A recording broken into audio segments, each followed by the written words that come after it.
Good morning, everyone, and thank you for participating in our Environment Committee meeting. It's Friday, March 15th, 2024, 10:07 a.m. We are in room 2B of the LOB.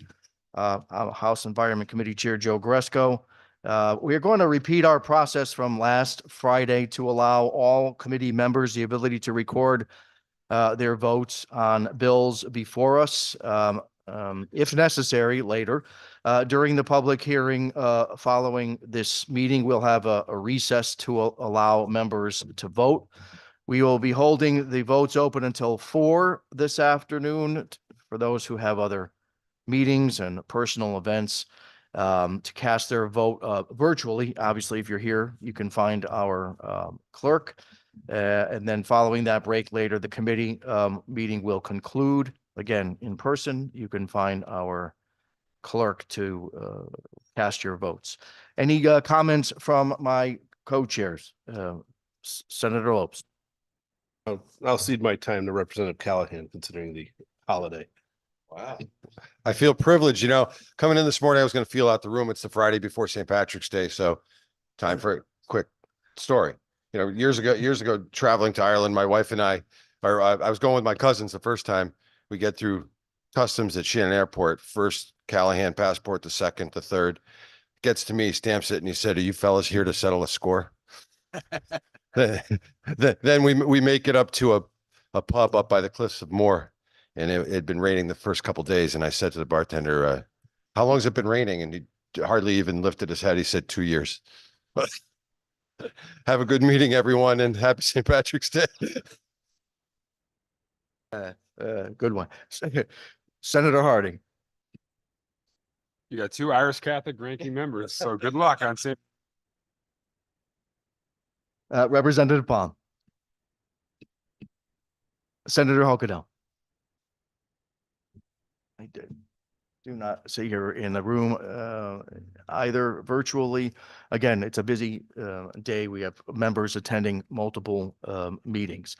With that, without objection, the creation of a consent calendar is to be considered. Any objection to creating a consent calendar? Seeing no objection, Mr. Clerk, please note the creation of a consent calendar.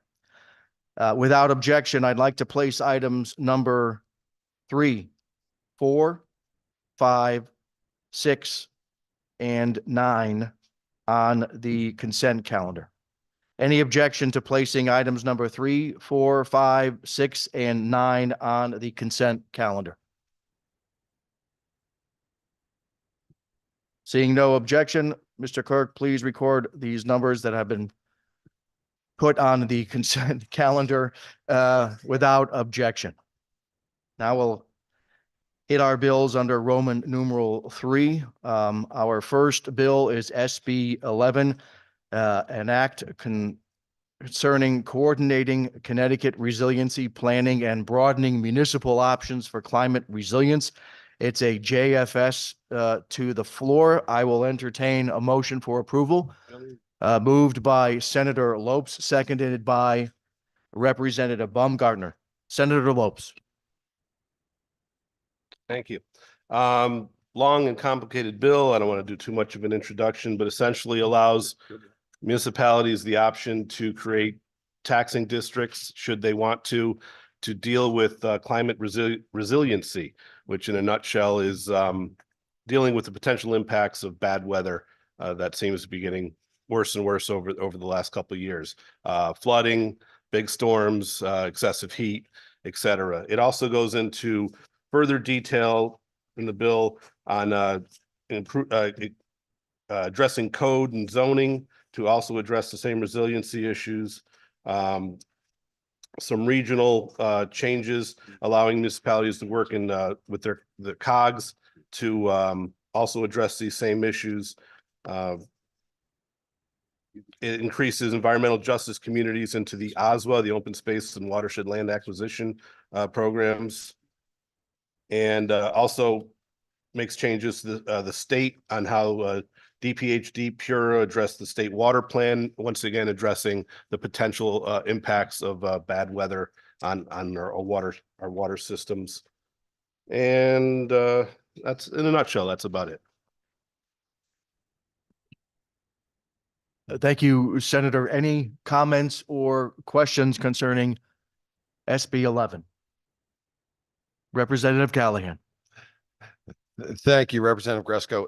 As you mentioned, Senator Lopes, it's a long bill, tough to understand, and reading it, rereading it, taking notes. A couple things struck me when we are giving the towns and municipalities the option to do this, as I understand, correct? Correct. What concerns me, and maybe correct me if I'm wrong in my reading, again, as I said, it's a bit complicated. The towns will have a public hearing. It'll go through their planning commissions or planning and development commissions, however the towns are set up. But there's no referendum spelled out. And my fear is that a small number of people in a municipality can make a decision to do so. Granted, you've got a board of selectmen or a mayor and a planning commission can make these decisions. But it seems to me this would be better suited to have the people of the town vote on something like new taxation with a referendum. And that's one of the things that troubles me in the bill. And I don't believe it's in there to give that option. Am I correct? I believe you're correct. So that's a sticking point for me, as well as a couple others that I think we'll get into maybe after some of my other members comment. But for now, that's an overall concern of mine. Thank you. Thank you, Representative Callahan. Any other comments or questions on SB 11? Senator Harding. Thank you, Mr. Chair. So through you, Mr. Chair, my understanding is that there is JFS language on this that has changed some aspects of the bill. One of the things is the regional, TODs, and there's an aspect of this bill that essentially regionalizes the TODs. And my understanding from testimony we received was that there's already some requirements in place for municipalities to put together these reports. So I'm wondering why there is is it a mandate to work regionally on the TODs? I'm a little confused as to why this is even in the legislation. Through you, Mr. Chair. I do not believe there's a mandate to work regionally. It gives them an option to work regionally to, a lot of these changes are to save costs on the municipality. So instead of, they're all required every 10 years to do these sort of plans. If they work regionally or work with their COGS, there's a couple options for them to save money by working regionally or working with the COG. So through you, Mr. Chair, if I may, why are we then legislating this? Because my understanding is, wouldn't they already be allowed to work regionally? Does it have to be legislated for them to work regionally in the TOD? And I would argue that if it saves the town money or a municipality money, they'd already be incentivized from a financial perspective to do it anyway. So then why is this even in the bill? I mean, what I fear here is a move to regionalization when it comes down to planning, a move to regionalization when it comes down to zoning. And that's something that I think a lot of people in this room have significant concerns over. Through you. It's a good question. I don't have an immediate answer on that. We'll research it further. I believe it's all part of a larger package on how to address resiliency. And it's just a logical step that I know we made changes in the JFS language to allow more input from the COGS as just another mechanism to save municipalities money. I don't think the intent was to regionalize. All right. Well, through you, Mr. Chair, and I appreciate that answer, and I think we do have to look into that further. But again, I think I speak for many of the members that I work with and my colleagues here in that any effort to regionalize on a planning or zoning basis, from my end is going to be very concerning to me, as well as very concerning to, there's many of the members that I work with.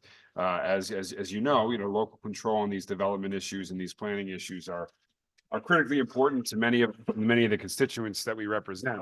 I would, also, say, I mean, this also speaks to the cognizance of this committee. I mean, there's so much of this bill really is looks at planning and development and zoning. And I do question partially why it's before this committee, as this is seemingly more of a P&D bill than an environment bill, but that's a story for another day, I would guess. But through you, if I may, Mr. Chair, moving on to, some of the other JFS language, I had significant concerns over the authorities that have been granted to the governor or the governor's office, whoever that may be at the particular time it may be used, as it relates to Section 13. I think that it was discussed in the public hearing. I think many of the members here in this committee expressed grave concerns over the governor having emergency powers for more issues. We all remember, what occurred during the terrible time of COVID and that pandemic, and some of the emergency powers that were utilized by the governor's office during that time. I think based upon that, many of our members are extremely concerned about, opening more avenues to which the governor could utilize legislation to move into an executive authority, similar to what was done during COVID, which I don't think anyone or many people in the building would agree is not good governance, to have one person making decisions for the state as opposed to the legislative body in conjunction with the governor's office. So Section 13 discussed that, and I think opened up another door to the governor being given that authority. And I do know that there's some JFS language, so I'd like to know through you, Mr. Chair, if I may, what that JFS language may have done.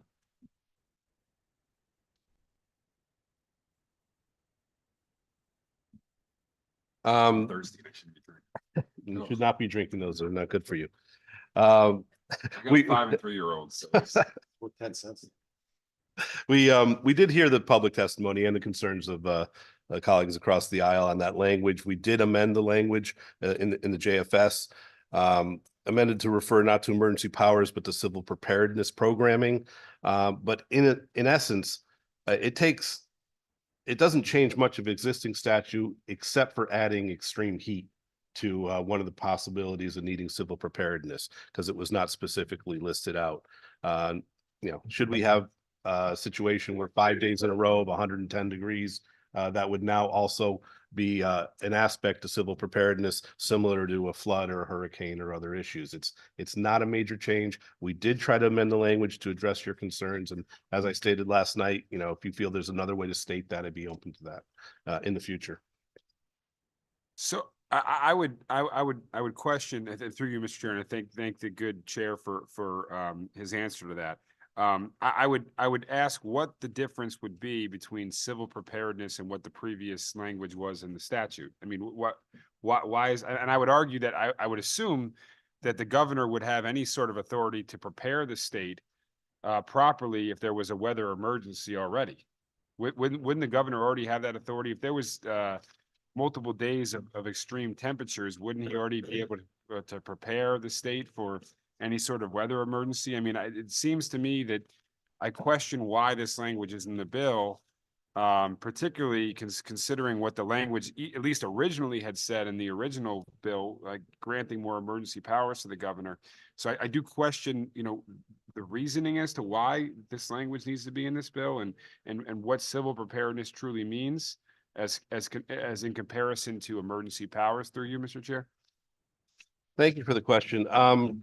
In some aspects, I agree with you. I've never quite understood the objection to the governor's ability to exercise executive power, because at a certain level, should we have an emergency, should a comet come and hit the state, I mean, the governor is going to take a role in that. As the executive, he has executive powers. I believe this is just making statute and making language very clear what is and what is not a reason for executive powers, and we're adding one aspect. Other than that, I just see this as a clarification, not as an attempt to increase the ability. And I guess, that highlights my concern in your statement through you, Mr. Chair, is that it's what my concern is, and I think what many of my members' concerns is potentially adding another aspect to what the governor explicitly would be allowed to have executive power over, again, likening it to what occurred during the COVID pandemic. And so, with that said, I don't understand the reasoning as to why we have Section 13, again, particularly with the understanding of what that original language said, and not really truly understanding, admittedly, what we're doing legally, by now changing the JFS language in Section 13. And so, with that said, I do, if I could yield my time through you, Mr. Chair, to Representative Cooley. I believe he has an amendment or a JFS amendment that he'd like to propose on this matter, and I'd like to give him an opportunity to do that, if I may, through you, Mr. Chair. It's not in writing, it's an oral, because it's a strike all of a section. Thank you, Mr. Chair. Mr. Chair, I'd like to, oh, sorry. Thank you, Senator Harding. Representative Cooley, go right ahead. Thank you, Mr. Chair. Mr. Chair, I would like to amend the bill to strike Section 13. I move adoption of the amendment, and when the vote is taken, I will request it be taken by roll. I give LCO permission to make technical changes as necessary. Simply, I believe the governor already has the authority to declare heat emergency, open cooling centers. Under that authority, we have preparedness for heat emergencies. I think this section, the way it's written, could possibly be interpreted to expand powers beyond what they already exist. And I believe the governor already has the statutory authority to make weather-related disasters emergency declarations. And I'm loath to open up reinterpretation by any administrative agencies or the courts to expand that power based on this language. I believe the governor already has the authority that he needs. And I don't think that this is legislation that's needed and could be possibly interpreted more broadly than is necessary. Thank you. A motion has been made by Representative Cooley to strike Section 13 of SB 11, seconded by Senator Harding. Any discussion on the proposed amendment? Senator Lopes. Thank you.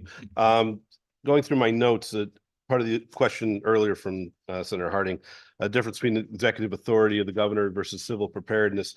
Civil preparedness also does allow the governor to act in advance of an emergency. And that's part of the distinction, not a big distinction, but a distinction that if we know something is coming, it allows for purchasing equipment ahead of an emergency or making certain actions. But in a nutshell, I understand the reasoning behind your amendment. I disagree. I do think it's important that we codify this in statute, and I would ask that people vote it down. Thank you, Senator Lopes. Any other comments or questions on the proposed amendment? Senator Harding.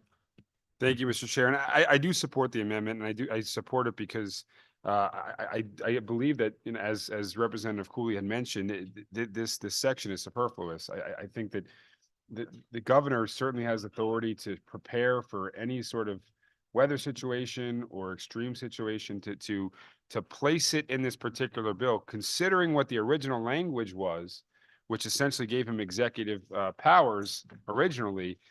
The genesis of it, just the genesis of it alone, makes me question why we're JFSing it to the language it is today, when frankly, as Representative Cooley had mentioned, the governor already has these authorities to prepare for weather-related events. There's nothing preventing the governor's office from doing that. And so based upon the genesis of what the original language stated, and that the fact that it's still remaining in the bill, I believe that it would be in the best interest of the bill to just strike that section overall, with that section taken out, because again, it could be interpreted to grant the governor emergency powers in a situation where I don't think anyone here is intending to cede that authority. Thank you, Senator Harding. Any other comments or questions concerning the proposed amendment? Representative Mushinski. Thank you, Mr. Chairman. Just like to point out that this is a new threat to the public, long periods of great heat. And we know from the West Coast, when people were unprepared in Oregon and Washington for long stretches of heat, we had multiple deaths among the elderly, and they weren't prepared. They didn't have air conditioning, they weren't prepared, and there was not a advanced plan to get them into shelters, and a large number of them died from heat. It's also true in Texas, they had some unusual long stretches of bad weather that also caused deaths in that state. And we have to understand that with climate change, there will be these periods of threat to human health and mortality incidents. And I think it's appropriate to add this category to the legislation so that governors can make plans in advance to protect the vulnerable members of the community. We know it's coming. We know it's happened in a couple of states already, and we should be prepared, and our executive branch should be prepared for heat extremes. So I hope we will keep this language in, and I hope the members will vote no on deletion. Thank you, Mr. Chairman. Thank you, Representative Mushinski. Any other comments or questions? Representative O'Day. Thank you very much, Mr. Chair. And just to be clear, those of us that are to be voting yes on this are doing so. We're not denying that the heat is an issue. It's simply that we don't think this is necessary, this section. So we think the governor can already address it without this language, and that's why I'm going to be voting yes for the amendment. Thank you very much, Mr. Chair. Thank you, Representative O'Day. Representative Cooley. Thank you, Mr. Chair. Weather problems and climate issues have plagued humankind since the beginning of time. In our own state, we have had droughts, we've had hurricanes, massive blizzards. We've never had to, any previous generation, attempt to concentrate power to the executive branch in a new manner in which to deal with these issues. And I just think that this is bad policy. We can prepare for weathering our climate without moving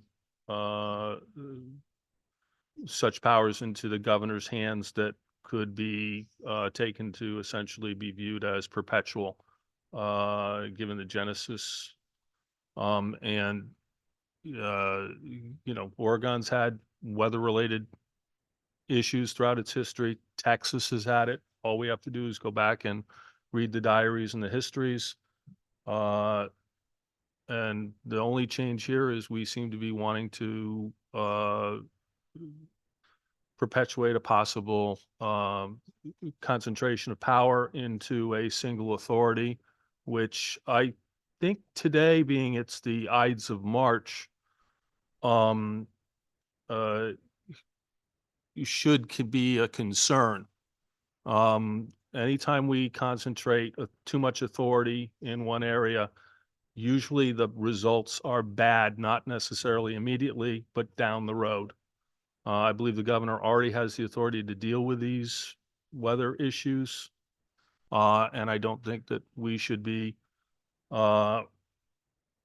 basically passing this section that could be interpreted to allow further concentration of power in the administration, as opposed to the checks and balances we have between the administration and the legislature. Thank you.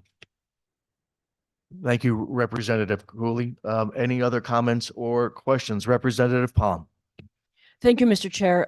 I think Representative Cooley has just articulated the case for why this is important. He said that we have never had to in previous generations resort to this, and he's quite right, which amplifies the unprecedented nature of the acceleration of what climate change is doing to our world. So I thank him for his comments because I think he just proved the point of why this is needed now where it hasn't been in the past. Thank you, Representative Palm. Any other comments or questions on the proposed amendment to strike section 13 from SB 11? Seeing, Fine, you know, you sure? Okay. Seeing no other hands raised, will the clerk please call the roll on the amendment to strike section 13 from SB 11? Roll call vote on striking section 13 from SB 11. Senator Lopes, No. Representative Gresco, No. Senator Hockedal, Hockedal is a no. Representative Palm, Palm votes no. Senator Harding, Representative Callahan, Representative Anderson, Yes. Senator Anwar, Senator Anwar votes no. Representative Artseno, Representative votes no. Representative Baumgardner, Rep. Baumgardner votes no. Representative Chafee, No. Representative Cooley, Representative Cooley votes yes. Representative Dancho, Representative D'Amico, D'Amico votes no. Representative Dillon, No. Representative Dubitsky, Representative Felipe, Representative Felipe votes no. Senator Gaston, Senator Gaston votes no. Representative Harrison, Yes. Representative Horn, Horn votes no. Representative McGee, Representative McGee votes no. Representative Michelle, Representative Mashinsky, Mashinsky votes no. Representative O'Day, O'Day votes yes. Representative Parker, Rep. Parker votes no. Representative Piscopo, Piscopo, yes. Representative Rader, Representative Rader votes no. Representative Reddington Hughes, Reddington Hughes votes yes. Representative Reyes, Representative Reyes, no. Representative Ryan, Representative Ryan votes no. Representative Sanchez, Representative James Sanchez votes no. Representative Smith, No. Representative Veach, Representative Veach votes yes. Representative Leaper, Representative Leeper votes no.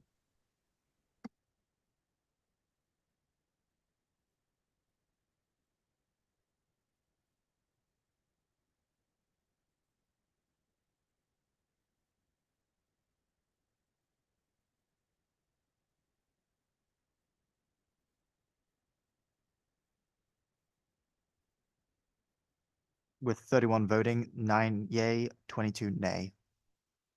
The amendment fails. Thank you, Mr. Clerk. Any other comments or questions concerning the underlying bill SB 11? Senator Harding. We're gonna try another one. 22-9 is not good enough. So, through you, Mr. Chair, one of the other sections, relates to eminent domain. I know there's a section 34, which seems to be isolated to Bridgeport from what I understand. But my understanding is that there's another aspect of this bill, which also relates to eminent domain for, districts that are formed related to, this legislation. And, I think all of us in this room should be very concerned about, granting further eminent domain authority to any entity within the state or any governmental authority for that matter, and as it relates to personal property and personal property rights for our constituents. And I believe Representative Callahan has an amendment related to that. So if I could yield my time through you, Mr. Chair. Representative Callahan. Thank you, Mr. Chair. although the last vote was close, we hope we do better on this one. And Senator Lopes and I did talk about section 34 and ease some of my concerns regarding that. But if I can refer you to line 105 and 106 of the JFS, it simply states, and tell me when you're there so I can read along.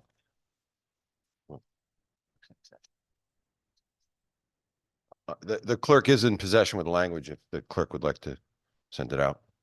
But if I would, it's very short. Maybe I can, it simply says, starting on 105, the municipality may acquire property, land or easements through negotiation. What I'd like to see is a period there and strike the rest of it, which states, or by other means authorized by, or by any municipality under the general statutes. So it basically allows the municipality to get these easements through negotiations, but stops them from taking it through eminent domain. So again, just to add to after the word negotiation on line 106, add a period and just strike the rest of line 106 and 107. Simple. And I would ask that it be done by roll, and I would, of course, give LCO permission to make the appropriate changes if it's approved. To the question, LCO, is this existing statute or change in this bill? No, this is new language. This is new language? Yep. All right, and just refresh me, what line are you on? It's if you start on towards the end of line 105 where the municipality may is on, that's the first part of it.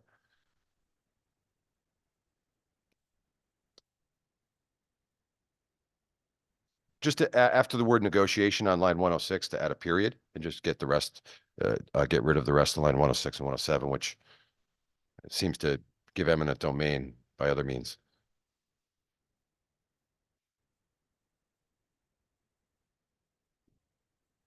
And just bear with me for a second.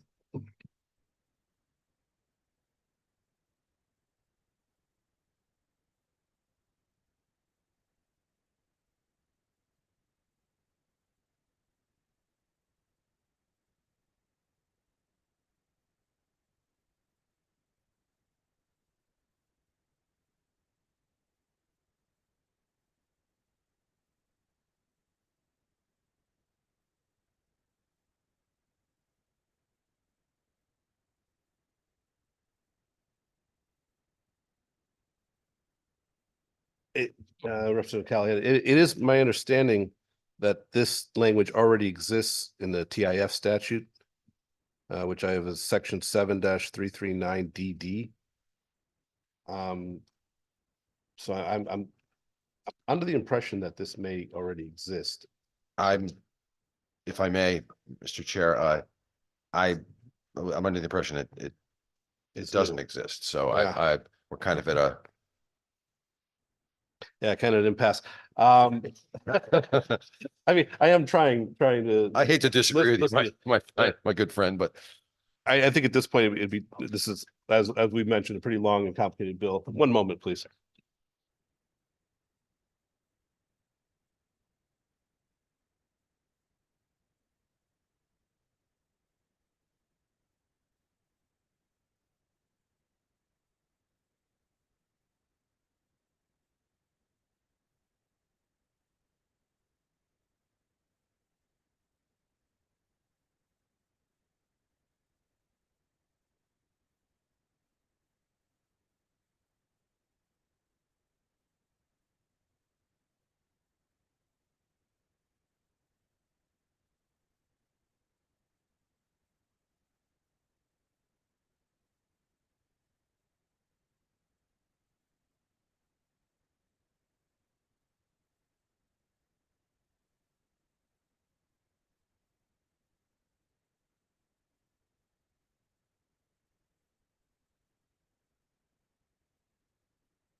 All right, thank you, LCO. After the clarification that maybe got us 20% of where I need to be to make a decision on this.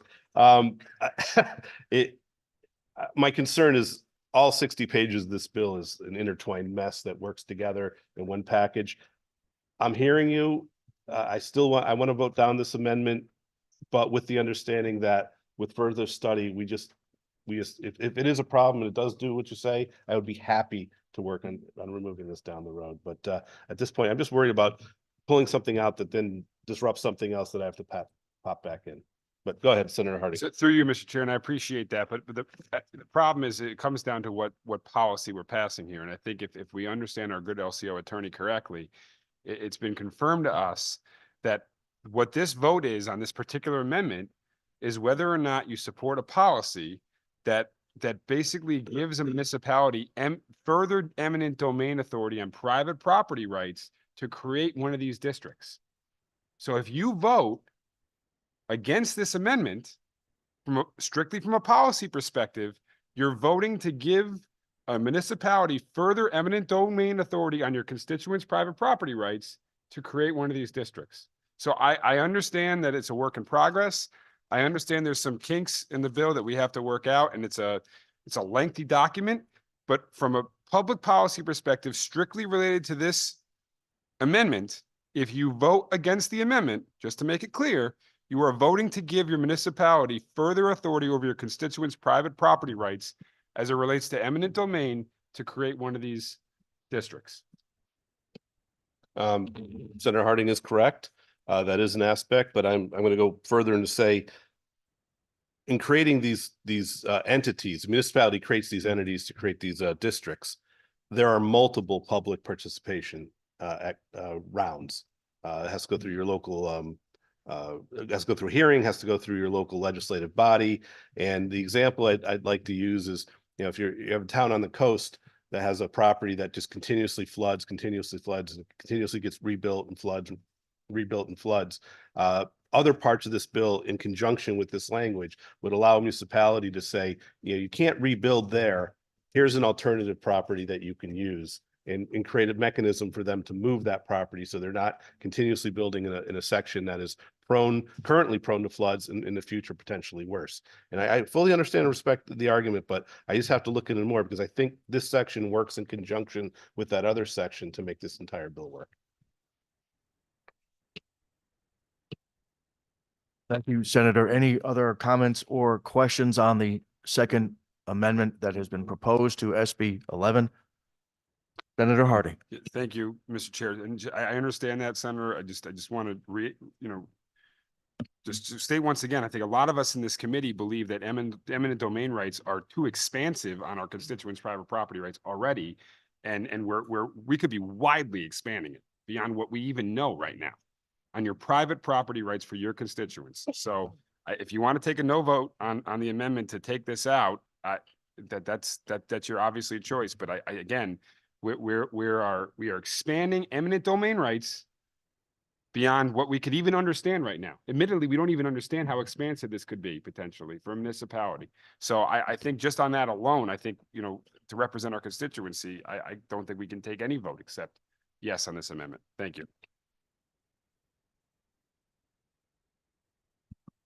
Thank you, Senator. Any other comments or questions? Representative Dillon, followed by Representative Cooley. Thank you very much, Mr. Chairman. I'll be voting no on amendments today. And in case anybody wants to claim that they know what my intent is, I am concerned, given the work on these tremendously pressing issues, that the effect of amendments today, without thoughtful reflection and discussion, would have the effect of being dilatory. And for that reason, I will be voting no. And also, I'm concerned that we're going to be facing an insurance crisis if we don't deal with this climate issue. The markets will take care of it if we don't. How far we should go is a discussion. But I'll be voting no on this as I voted on the previous. Thank you, Mr. Chairman. Thank you, Representative Dillon. Representative Cooley. Thank you, Mr. Chair. I'll be real quick. Senator Hardy spoke about the expansion of power. I think all the members of the committee should think about the economic ramifications for their local communities if we expand eminent domain, the long-term economic ramifications of trying to get redevelopment and other economic activities in those zones. Thank you. Thank you, Representative Cooley. Any other comments or questions? Seeing none virtually either, will the clerk please call the roll? Can I get a second for this amendment first?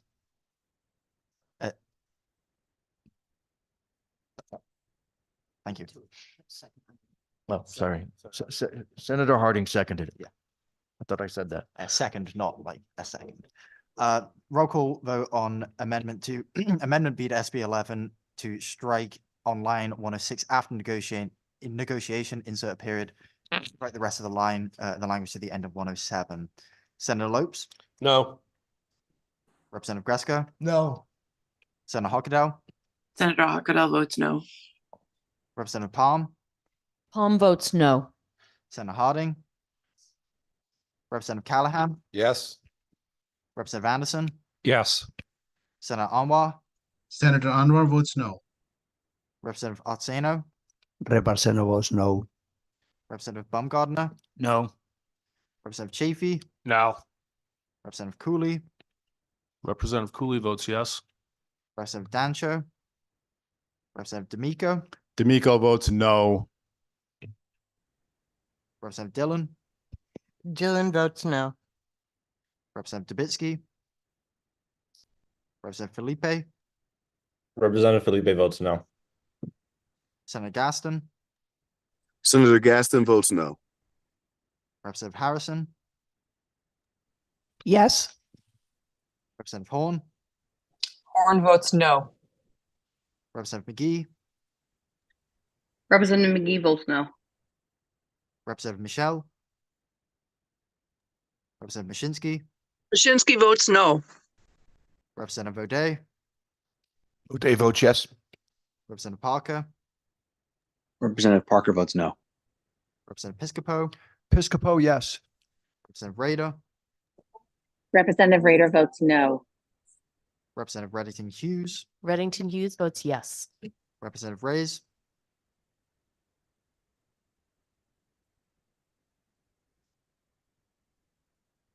Representative Ryan, Representative Sanchez, Representative James Sanchez votes no. Representative Smith, Smith votes no. Representative Veach votes yes. Representative Leaper. Representative Reyes votes no. Thank you, Representative. Representative Leaper,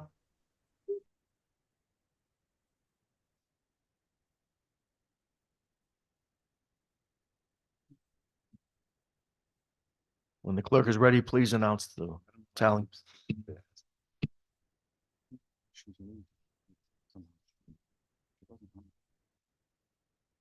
voting 30, 9 yay, 21 nay. Thank you, Mr. Clerk. The amendment fails. Any other comments or questions on the underlying bill, Senate Bill 11?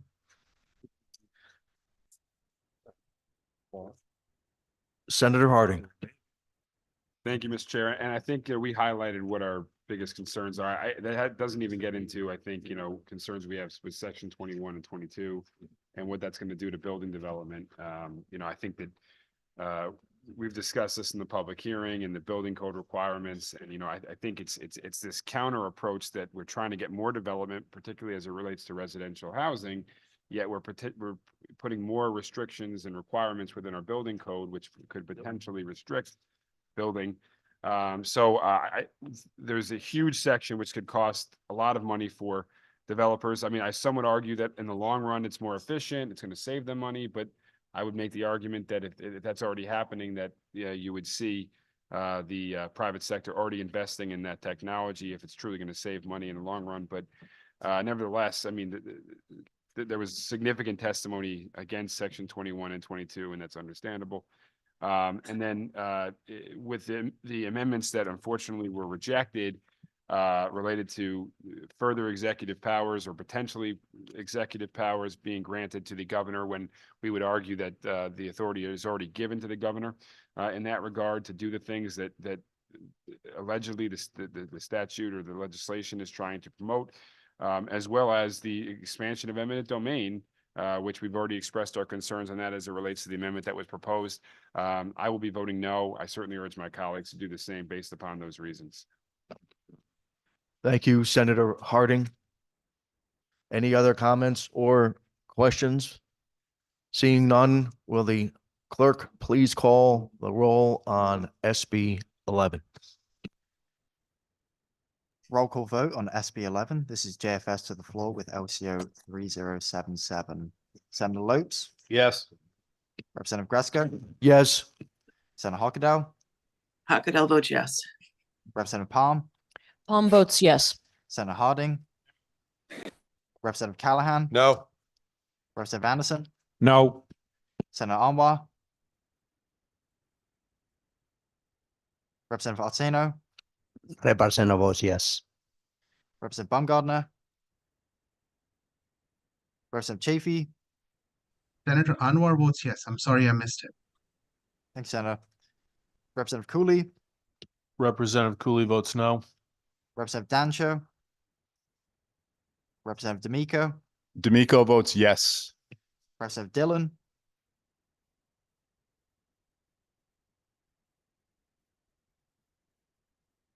Reading. I'm voting yes. Representative Dubitsky, Representative Felipe, Representative Felipe votes yes. Senator Gaston, Senator Gaston votes yes. Representative Harrison, No.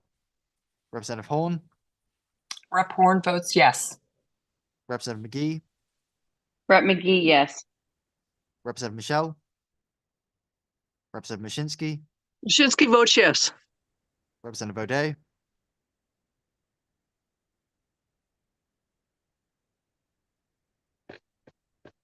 Representative Parker, Representative Parker votes yes. Representative Piscopo, Piscopo, no. Representative Rader, Representative Rader votes yes. Representative Reddington Hughes, Reddington Hughes? No. Representative Reyes, Representative Reyes in the affirmative. Representative Ryan, Representative Ryan votes yes. Representative Sanchez, Representative Sanchez votes yes. Representative Smith, Representative Smith votes yes. Representative Veach, Beach is no. Representative Leaper, Repo Day is a no. thank you, Representative. Thank you. Sorry. Thank you, Mr. Clerk. Again, we will hold the votes open until 4 o'clock this afternoon. Moving on to our next item, number 2, under Roman numeral 3, Senate Bill 191, not concerning food scrap diversion from the solid waste stream and the redemption of out-of-state beverage containers.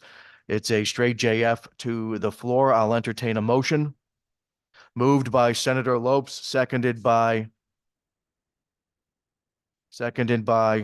Euler. Seconded by Representative Palm. Second. Jesus. Second. Always willing to give it. Got Ryan. Yeah. Got Ryan. Good guy. You're not going to get it. Yeah, the bill contains provisions on food donation policies, food scrap recycling, and interstate beverage container redemption fraud under the existing bottle bill. The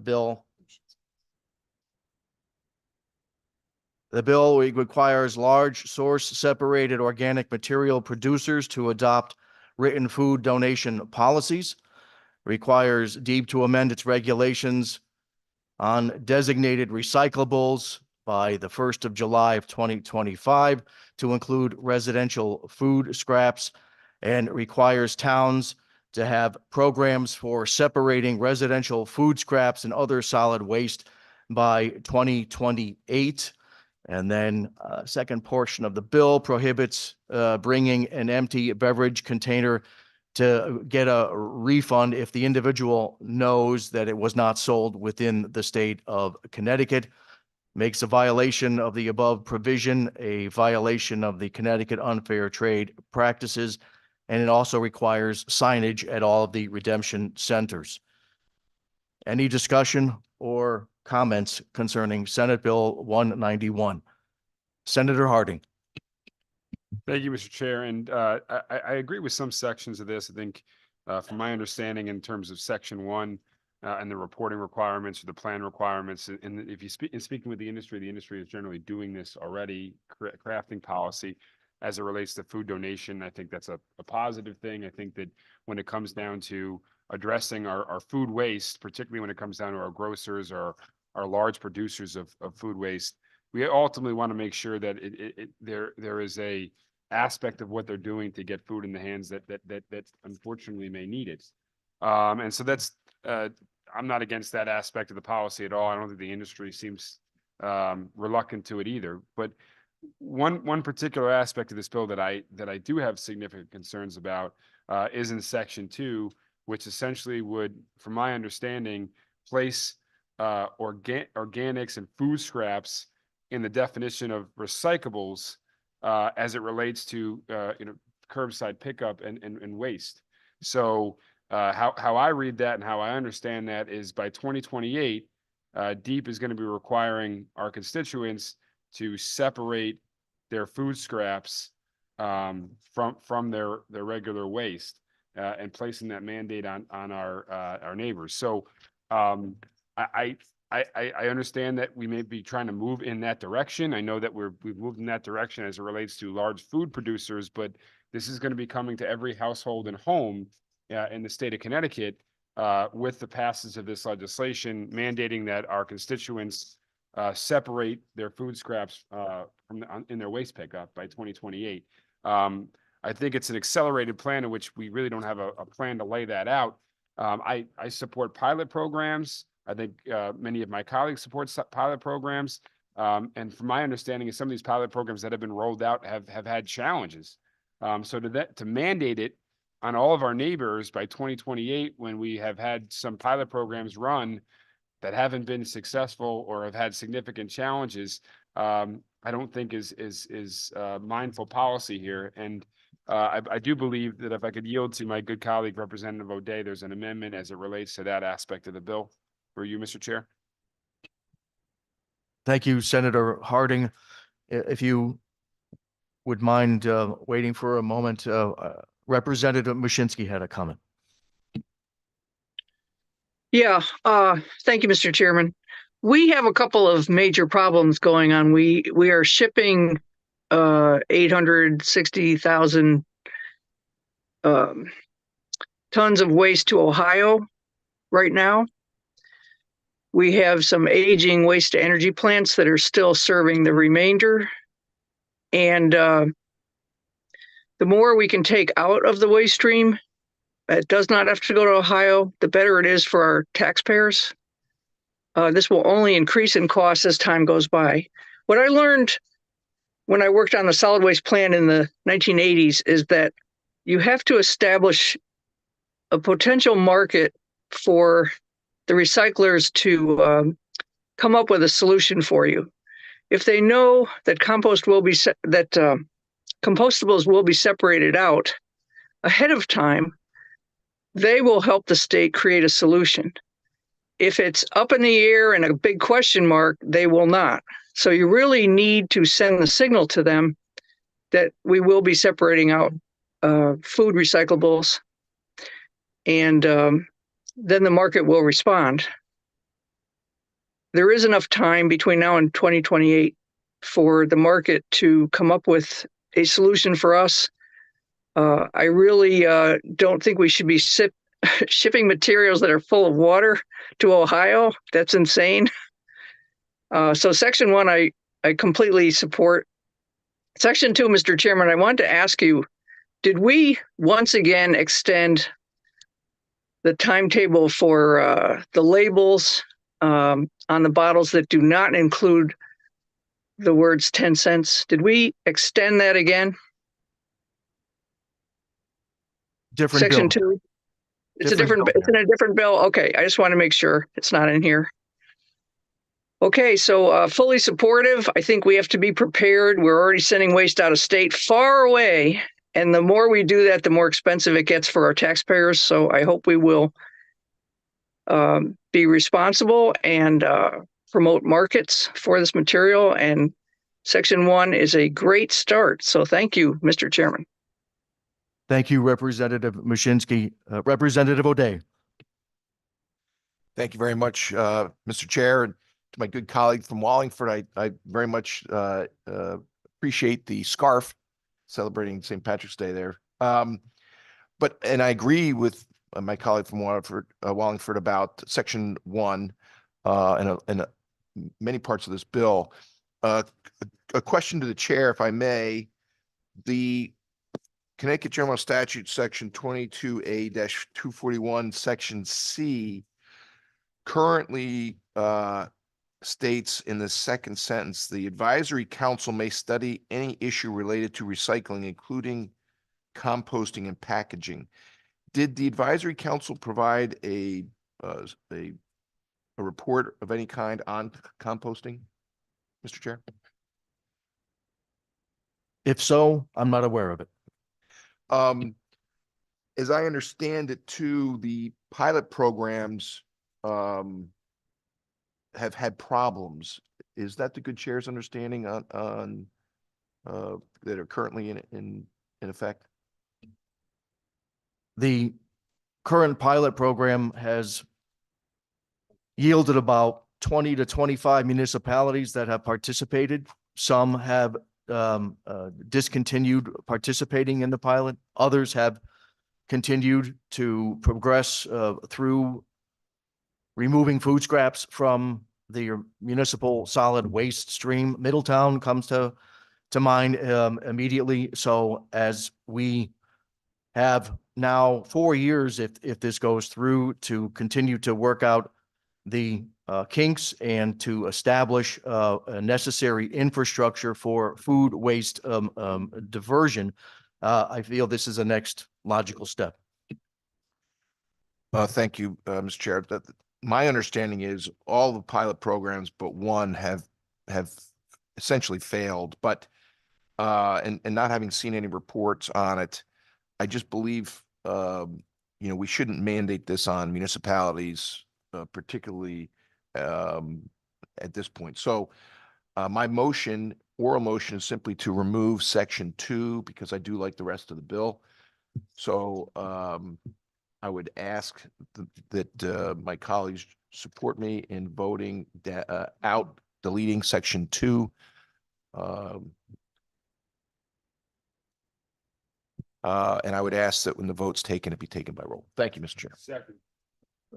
A motion has been made by Representative O'Day to strike Section 2 of the underlying bill, SB 191, seconded by Senator Harding.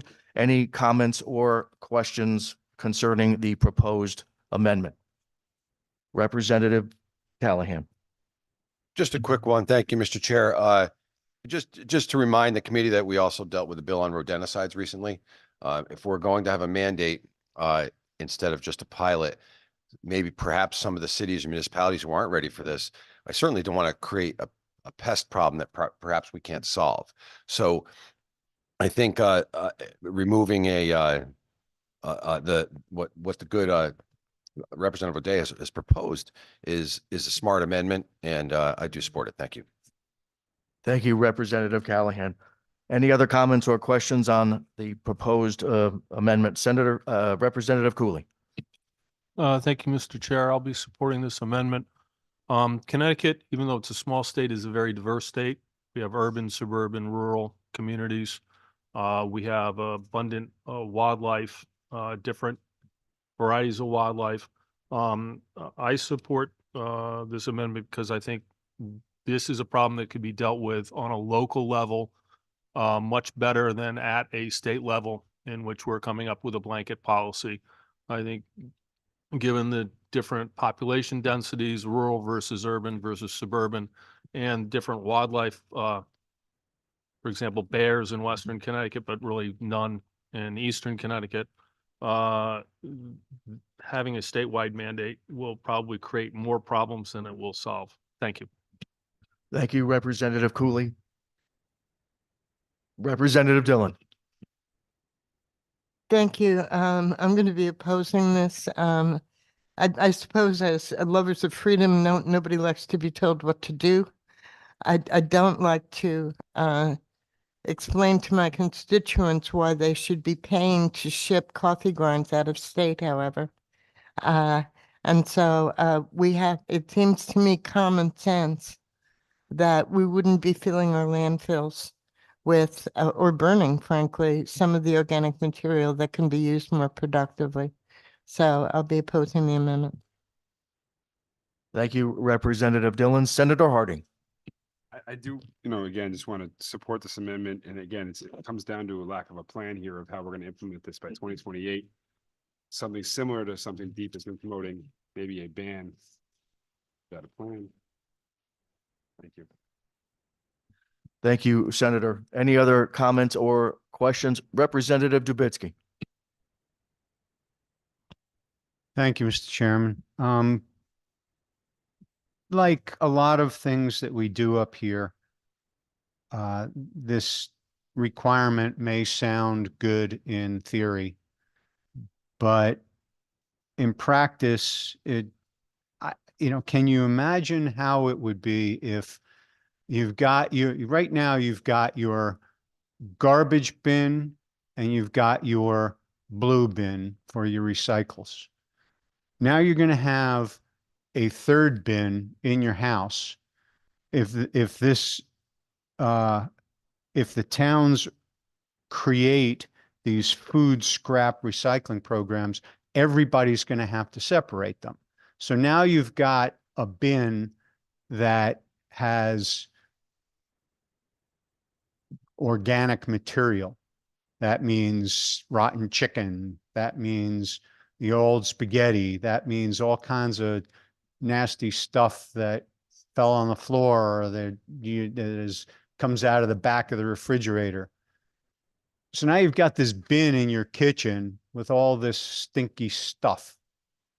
And that stuff has to be now collected up and put somewhere. So, in a small town, you're going to have dumpsters full of rotting, stinking food. In theory, sounds great. Call it organic material. Well, when it's sitting in your kitchen, it's just a bunch of stinking, rotten food.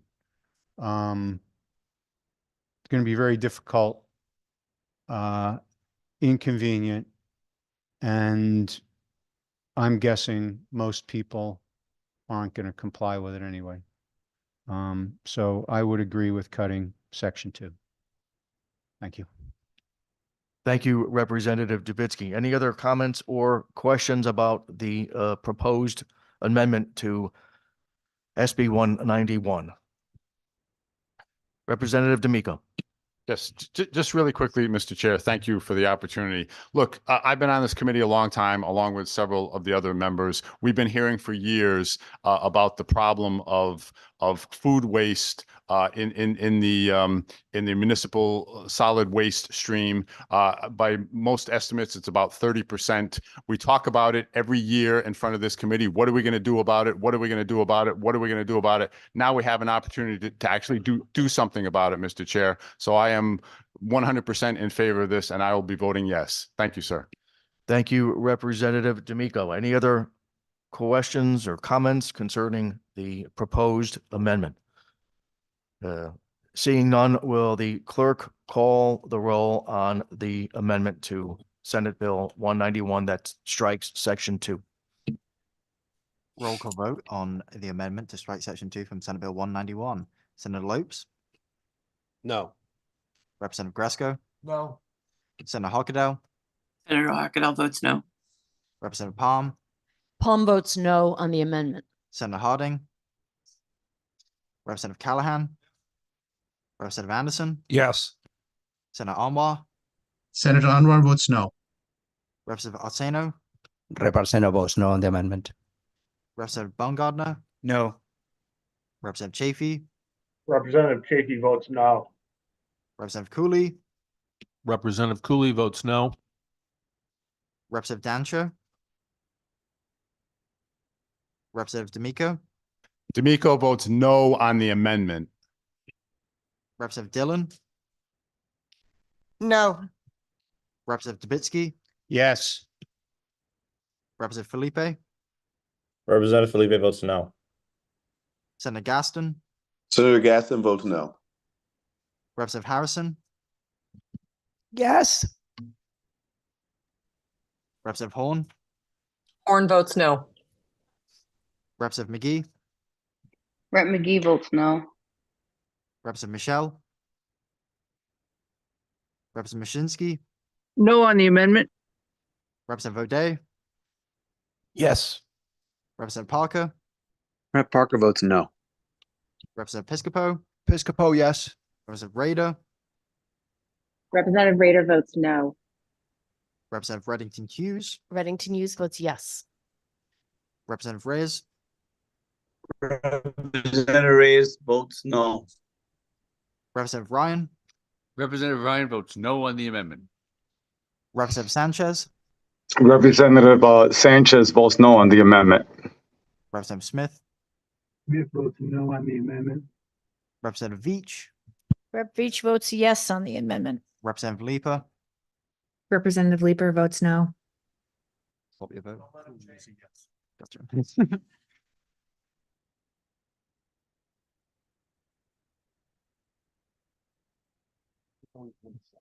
Mr. Clerk, when you're ready, please announce the tally.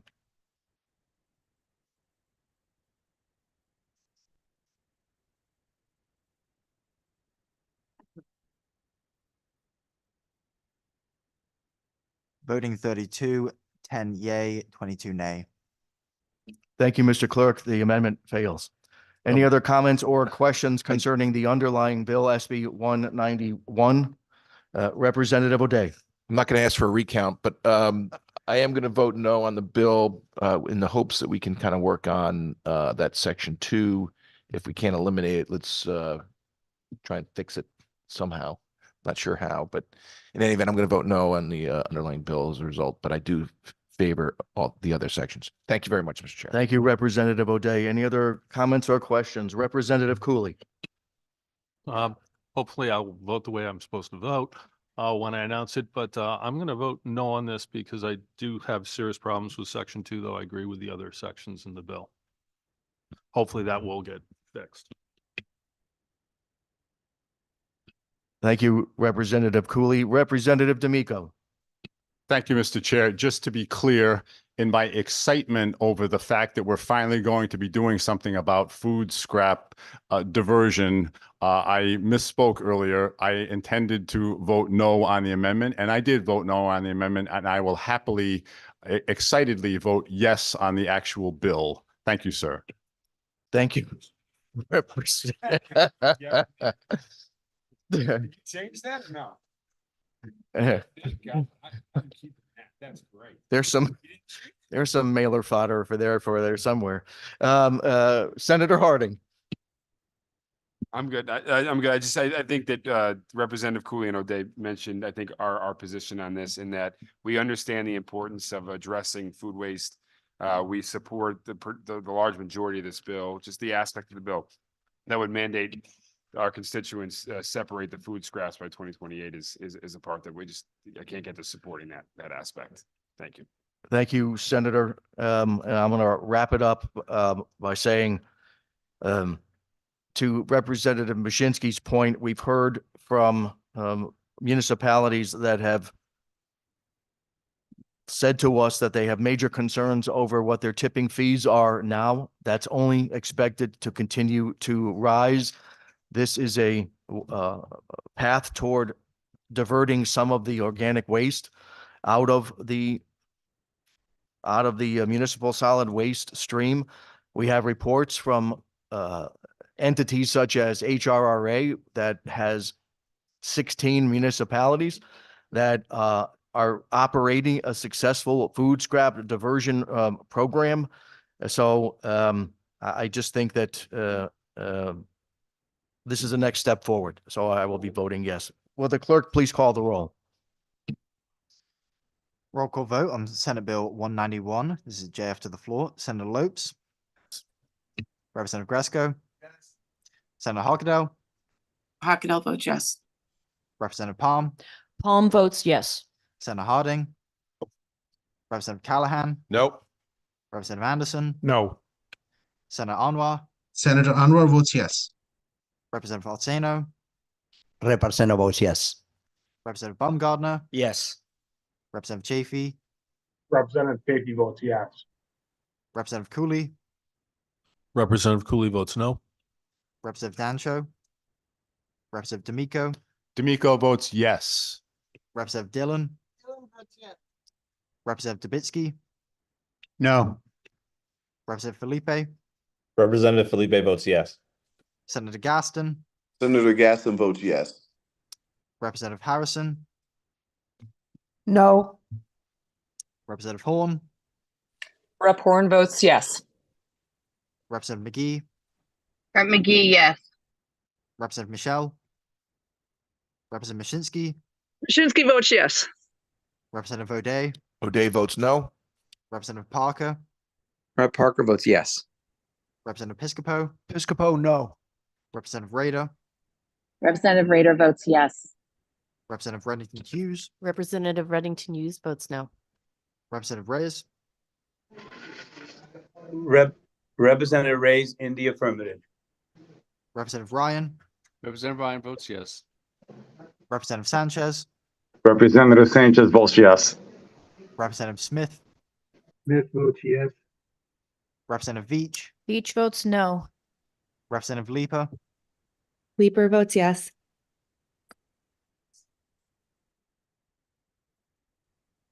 Thank you, Mr. Clerk. Again, we will be holding the votes open until 4 o'clock this afternoon.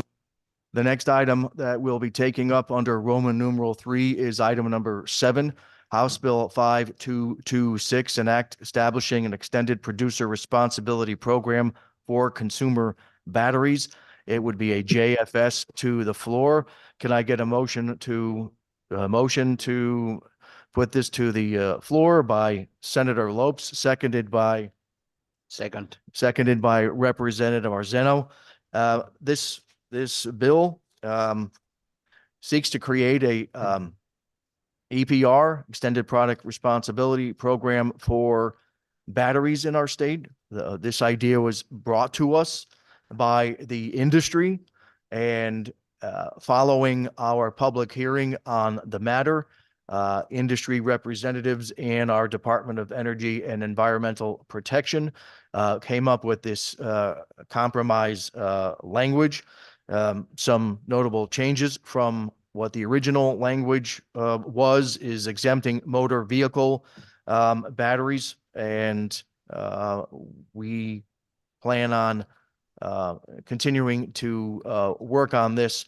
It's important to point out that that there is no echo fee associated with this.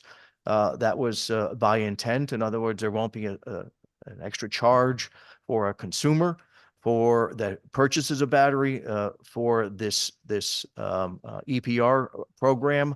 And I will entertain any questions or comments about the bill. Senator Harding. Thank you, Mr. Chair, and I will be supporting this bill out of committee today. I think the good chair did, address the issue that, those in the industry are willing to work with us on this language. I think the final destination of batteries and how we dispose of them is becoming critically important.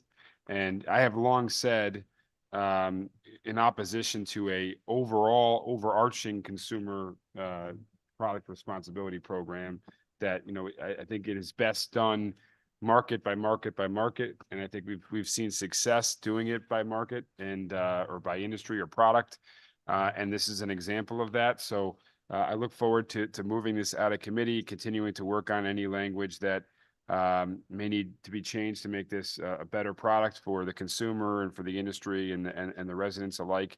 But I will be supporting it out of committee today because I believe, as I said, EPRs ultimately should be a product by product solution as opposed to an overarching one size fits all. Thank you. Thank you, Senator. Any other comments or questions about Senate Bill 5226? Seeing none, will the clerk please call the roll? Roll call vote on House Bill 5226. This is JFS to the floor with LCO 3018. Senator Lopes.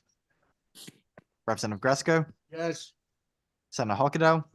Senator Hockedal votes yes. Representative Palm. Palm votes yes. Senator Harding. Representative Callahan. Representative Anderson. Yes. Senator Anwar. Senator Anwar votes yes. Representative Arseno. Arseno votes yes. Representative Baumgartner. Yes. Representative Chafee. Rep. Chafee votes yes. Representative Cooley. Representative Dancho. Representative D'Amico. D'Amico votes yes.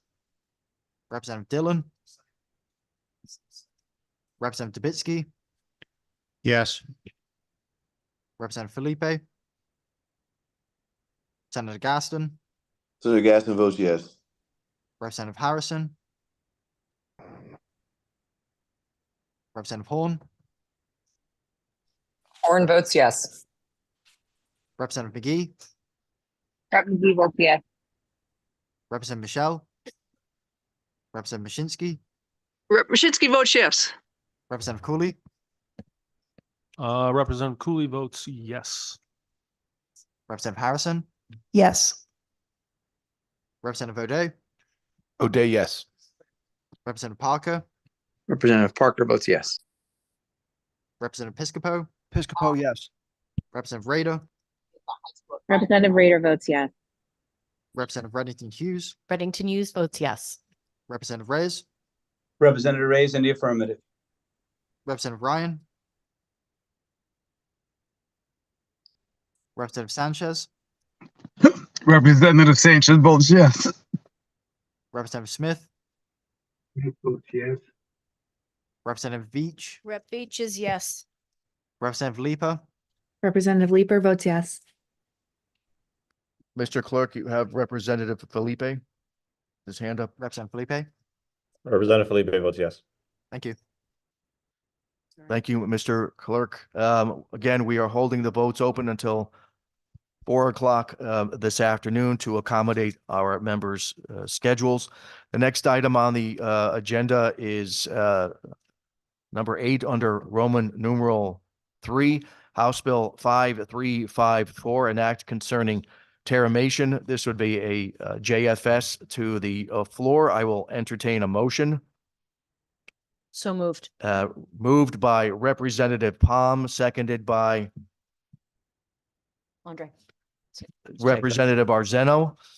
The bill is been changed from what we heard to basically a working group to establish a process for managing the terramation. After reading the language, hearing some testimony, addressing some concerns, listening to our agencies, the working group would consist of the Office of the Department of Public Health, the Office of the Chief Medical Examiner, Vital Records, the Office of Consumer Protection, and also the Funeral Directors Group, just so that we can get our language correct, looking at how some other states have worded their language, what's worked there, what's not worked, and what specifically is unique to the state of Connecticut. And needless to say, this is probably heading to public health if it passes here. Any other comments or questions on HB 5354? Representative Palm. Thank you, Mr. Chair. I just want to say a word of thanks to the ranking members for working on this new language and for those environmentalists in the community we often in this building will pass legislation and then realize there are unintended consequences that need to be fixed later. But I think we all agree that when it comes to human remains, there is no margin of error. So we're taking a more conservative approach on this out of respect for what could go wrong and devastate families. We need to have every single aspect of this bill tightly wrapped, and it was my strong concern that we weren't prepared to go forward. I would like to say that this working group, the presumption is not if to legalize this eventually, but how best to work out the details so that we can go forward. So I just want to say thanks to all concerned. Slightly disappointing, but it's the prudent and right thing to do. Thank you. Thank you, Representative Palm. Any other comments or questions? Representative Reddington Hughes. Thank you, Mr. Chair. My hope is that, this will be a way of looking at these remains in a much more respectful way, because what we have heard thus far is that they have the methodology to create this terramation, but yet it is uncertain as to where the remains of this individual would wind up. Thank you. Thank you, Representative Reddington Hughes. Any other comments or questions? Representative Anderson, followed by Representative Cooley. Thank you, Mr. Chair. I understand the intent of this bill. We all want to be greener. This is just a study conducted by DPH. I know DPH submitted testimony with concerns about the significant cost to take on this additional responsibility. Some of the testimony raised human dignity concerns, and even absent the religious aspects of that testimony, I agree that with the human dignity concerns. Green burial is already available in Connecticut by at least one funeral home and 4 cemeteries. It involves no embalming, no concrete vault, biodegradable casket. That's what was done thousands of years, and it costs a lot less. So I will vote no on this bill out of respect for the resources of DPH and those proposed for the working group. This policy should not go forward. Thank you, Mr. Chair. Thank you, Representative Anderson. Representative Cooley. Thank you, Mr. Chair. I do like Representative Anderson. I do support green burial. However, once we get into composting, the human remains in one way or another will end up back into the food supply, either through the vegetation that's grown that's eaten by the animals, possibly then through hunting or domestic food production will end up back in the food supply, and I think in a much quicker way than I am comfortable with versus green burial. I just don't see in the long run this as a policy that is positive, no matter how it gets worked out. So I'll be voting against it. Thank you, Representative Cooley. Any other comments or questions? Seeing none, will the clerk please call the roll on House Bill 5354? Roll call vote on House Bill 5354. This is JFS to the floor with LCO 2987. Senator Lopes. Representative Gresco. Senator Hogadell. Hogadell votes yes. Representative Palm. Palm votes yes. Senator Harding. Representative Callahan. Yes. Representative Anderson. No. Senator Anwar. Senator Anwar votes yes. Representative Arteno. Arteno votes yes. Representative Baumgardner. Yes. Representative Chafee. Rep. Chafee votes yes. Representative Cooley. Representative Cooley votes no. Representative Dancho. Representative Dancho votes no. Representative D'Amico. D'Amico votes yes. Representative Dillon. Representative Dubitsky. Yes. Representative Felipe. Rep. Felipe votes yes. Senator Gaston. Representative Harrison. Senator Gaston votes yes. Thank you, Senator. Representative Harrison. No.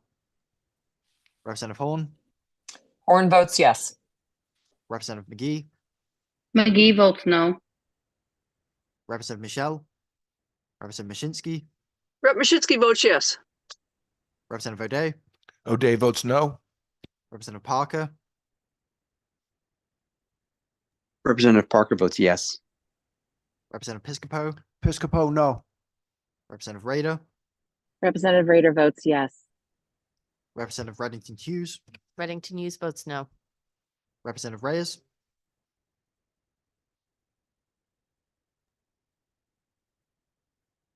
Representative Ryan, Representative Ryan votes yes. Representative Sanchez, Representative Sanchez votes yes. Representative Smith, Smith votes yes. Representative Veach, Representative Veach votes no. Representative Leaper, Representative Leeper votes yes.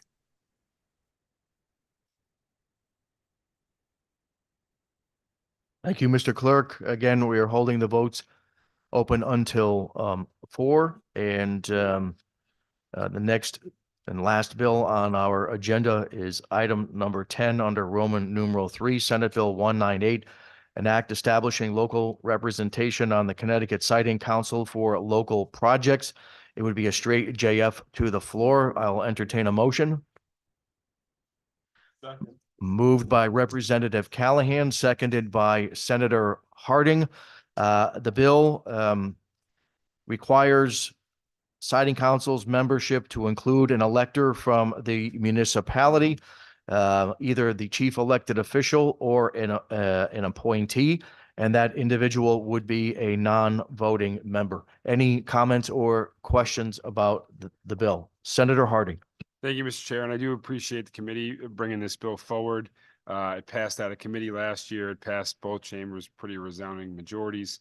It's just not a non-voting member. It just simply gives a local resident appointed by the town CEO the opportunity to participate in deliberations, participate in the process.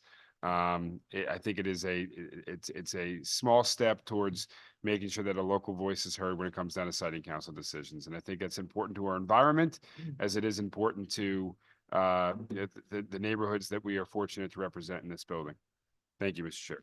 Thank you, Senator Harding. Any other comments or questions? Seeing none, will the clerk call the roll? roll call vote on Senate Bill 198. This is just JF to the floor. Senator Lopes,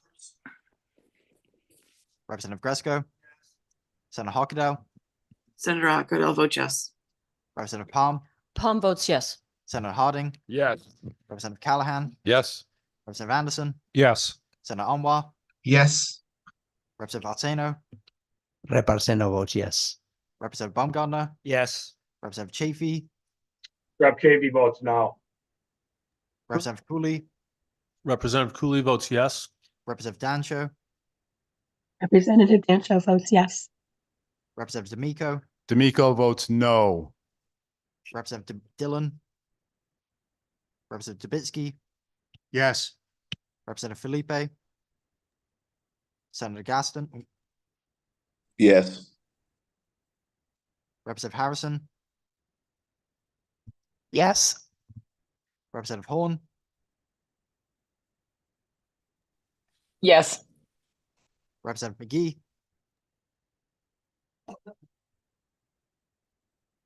Representative Felipe, Rep. Felipe votes yes. thank you. Representative Michelle, Representative Mashinsky, Mashinsky votes yes. Representative O'Day, O'Day, yes. Representative Parker, Rep. Parker votes yes. Representative Piscopo, Piscopo, yes. Representative Rader, Rader votes yes. Representative Reddington Hughes, Reddington Hughes votes yes. Representative Reyes,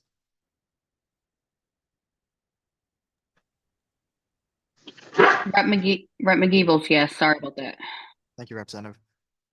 Representative Ryan, Representative Ryan votes yes. Representative Sanchez, Representative Sanchez votes yes. Representative Smith, Smith votes yes. Representative Veach, Veach is yes. Representative Leaper,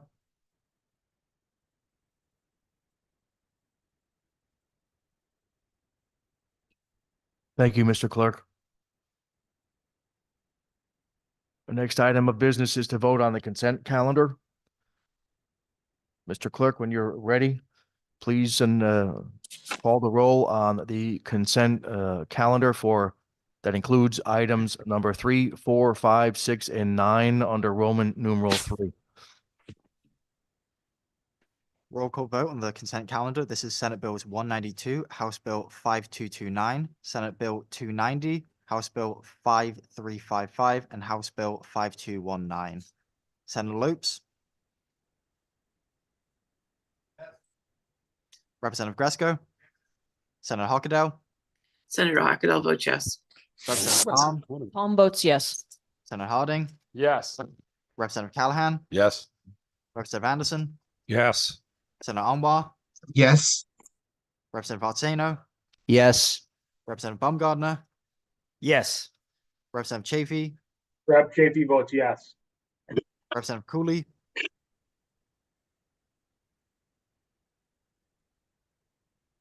Yes. Representative Dancho. Yes. Representative D'Amico. D'Amico votes yes. Representative Dillon. Representative Dubitsky. Yes. Representative Felipe. Representative Felipe votes yes. Senator Gaston. Senator Gaston votes yes. Representative Harrison. Yes. Representative Horn. Horn votes yes. Representative McGee. Rep. McGee, yes. Representative Michelle. Representative Mashinsky. Mashinsky, yes. Representative O'Day. O'Day, yes. Representative Parker. Rep. Parker votes yes. Representative Piscopo. Piscopo, yes. Representative Rader. Representative Rader votes yes. Representative Reddington Hughes. Reddington Hughes votes yes. Representative Reyes. Representative Reyes in the affirmative. Representative Ryan. Representative Ryan votes yes. Representative Sanchez. Representative Sanchez votes yes. Representative Smith. Smith votes yes. Representative Veach.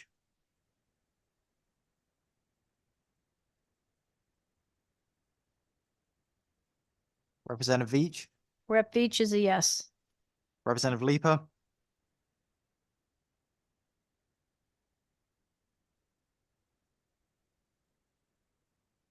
Thank you, Mr. Clerk.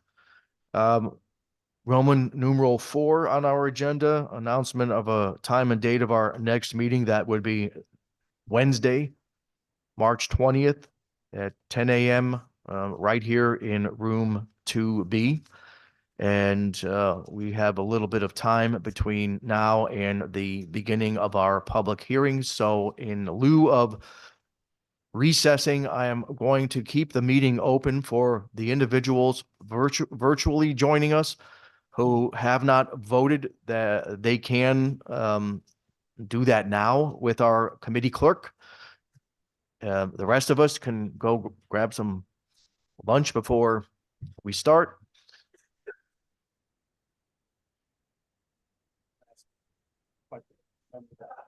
First up, I have Senate Bill 11. Representative Chafee.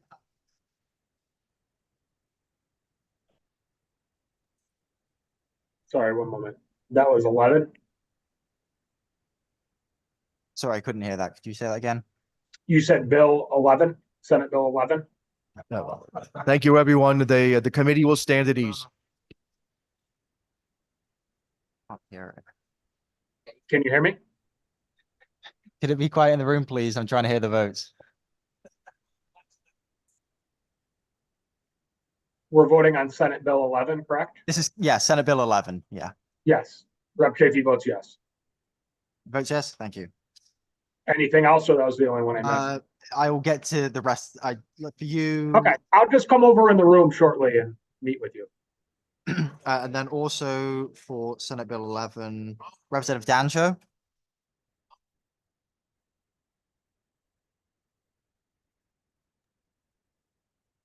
Can you let me know, was this amended at all? This was Senate Bill 11 JFS with LCO 3077. Yeah, I'm asking if it was amended at all.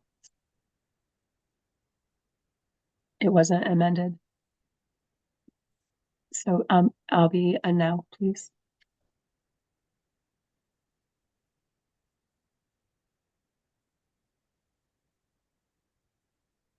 Did you hear me? I'm sorry. Sorry, could you repeat that? It's very hard to hear in the room right now. I know, I'm sorry. I have terrible voice. I will, if it was not amended or. It was not amended, no. Okay, then I'll vote no, please.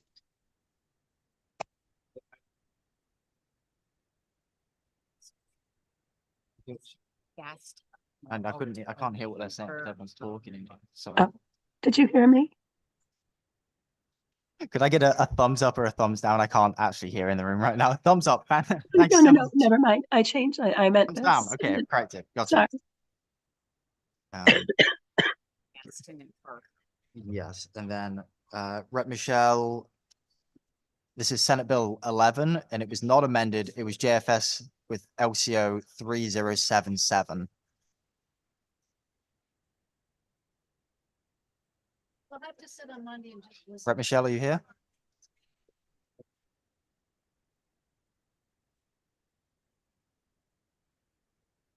Senator Gaston, I see your hand is there. Someone I can help you with? Yes, I want to make sure that I voted on everything. It's a type of a parliament bill when James speaks. It's a parliament. Order. Miss- Sorry.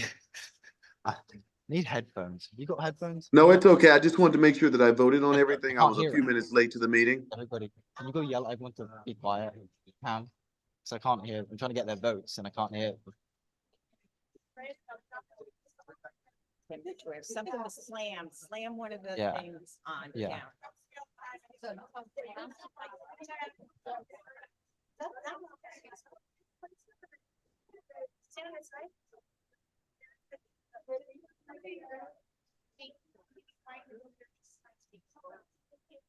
Yeah. There we go. Senator Gaston, could you repeat what you said earlier? Yes, I was just making sure that I voted on everything. I came to the meeting a little bit late. Yeah, let me just quickly brush through a few. I'm fairly certain I've got all your votes, but I just want to make sure. Gaston, yes. Yes.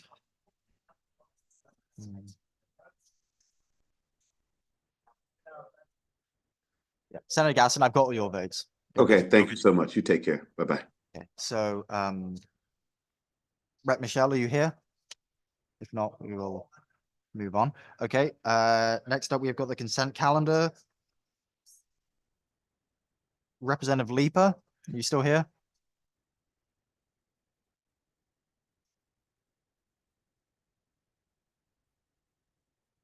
See ya.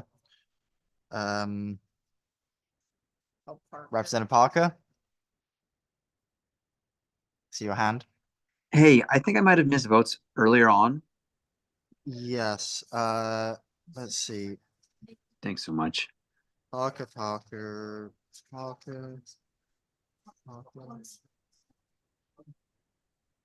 Nope, I've got you for all the votes. You might have missed some of the amendment votes, but all the actual final. Thank you. You're good. Appreciate you. No problem. Have a good day. Hope you can hear better. Hope it quiets down in there. See ya.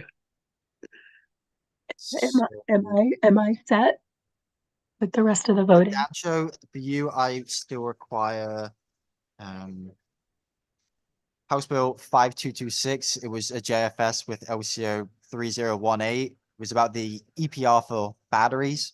Yeah, okay, yes, for that one. Yes, for Yes. that one.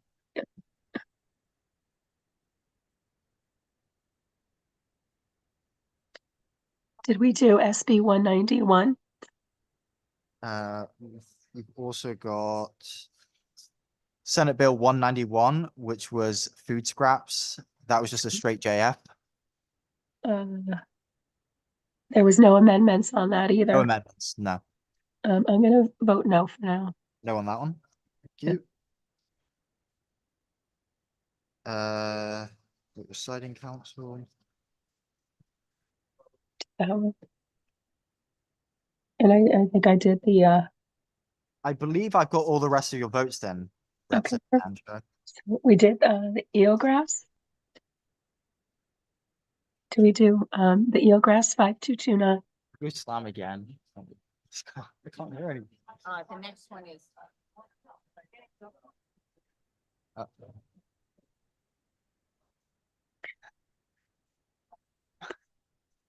Uh, 5229. 5229, that was part of the consent calendar. Oh, it was. Okay. I didn't have that one circled for some reason. Okay, so that's fine. I think I'm good. You got all your votes. You can go rest and recover. Thank you. I appreciate it. Have a good day. Well, Representative Chafee. Yes. I have got.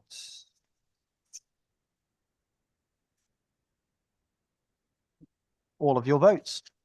Okay, fantastic. Thank you. Hey, have a good day. You too. Bye. Waiting on.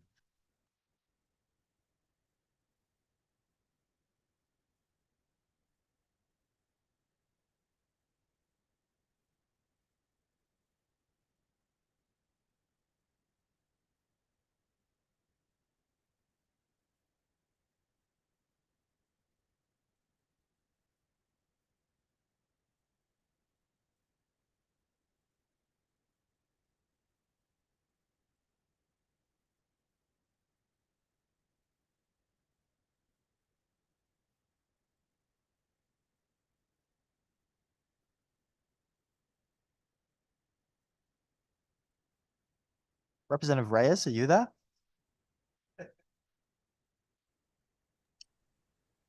Hey there, Representative. So I got two votes for you.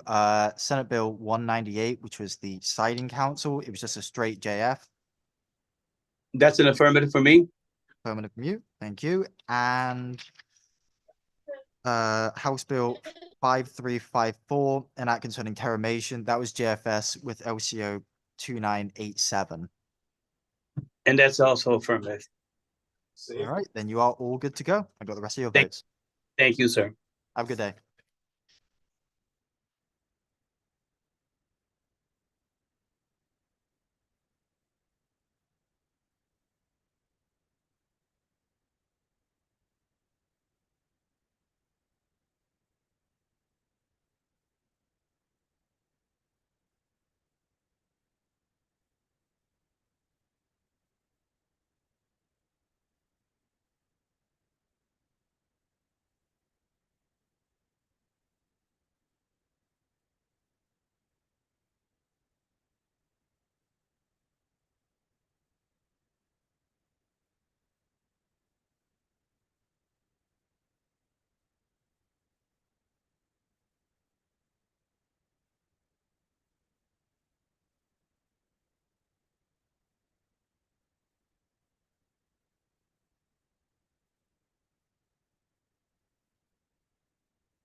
Okay, our Environment Committee meeting will come back to order.